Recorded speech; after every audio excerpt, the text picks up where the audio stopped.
Hey everyone, back again. Now, I'm going to answer something that I probably should have started off with first. What is SBSpopasia? Here we go.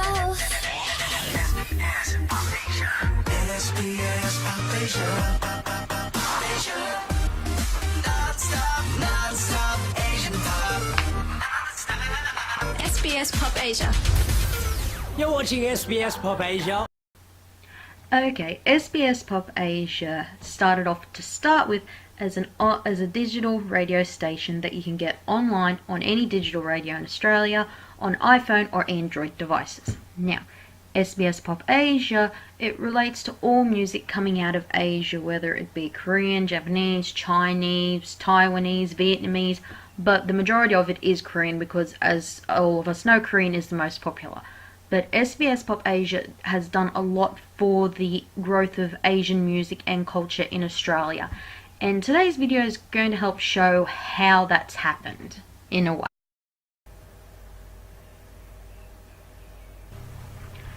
Okay, so SBSpopasia Digital Radio, it started at the end of 2010. It wasn't until 2011 that they actually started the SBSpopasia TV show. At the moment, it runs for an hour every Sunday morning from 9 to 10 Australian Eastern Standard Time, or Australian Eastern Daylight Savings Time, depending what state you live in. It gets complicated sometimes. Anyway, because I'm in New South Wales, so I'm running on New South Wales time for the record. Okay, now we're going to go into the Kpop section at the top of the page here. Now it brings up blogs and all recent news and events and stories. And as you've probably already heard, we're getting a KCON in Australia this year, and SBSpopasia has actually helped us to be able to get that.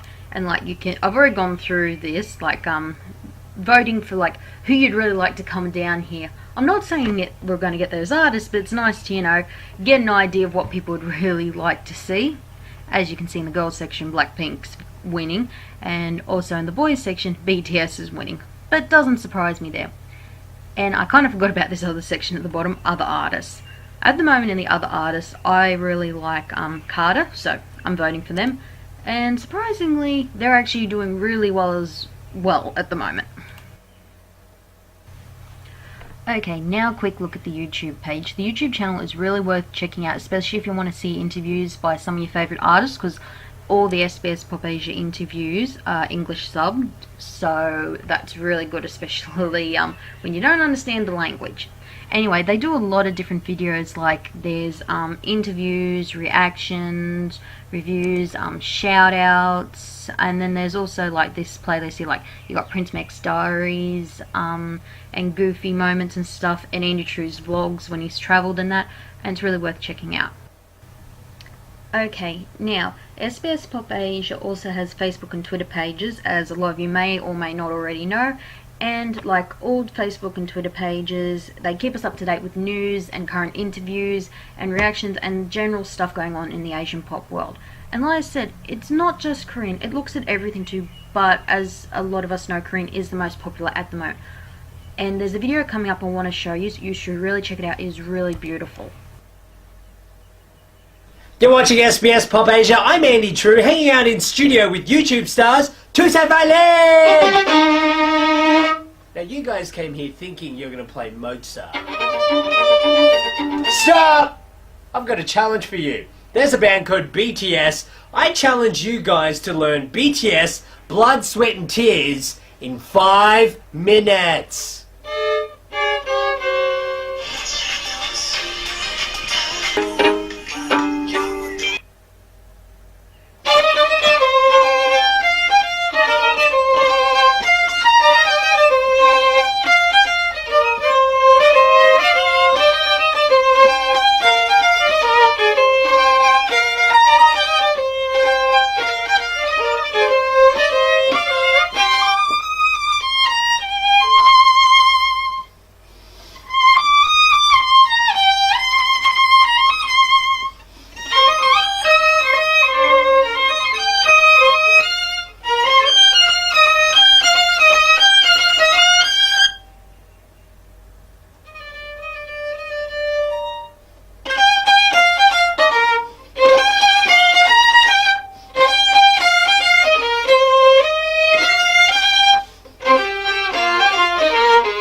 So other than that being a really cool cover of BTS Blood, Sweat and Tears, I wanted to show you that to show that they get other people in too to help add to the show.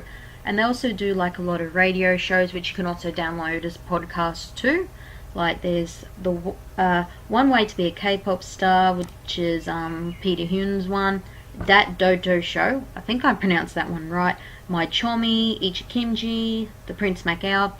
And they all just help add to the community itself. And they cover a variety of topics like Eat Your Kimchi, focuses a lot on Japan and what's happening there a lot of the time. And then there's also other areas they cover, like what's current in music and just what's happening in general in the Asia.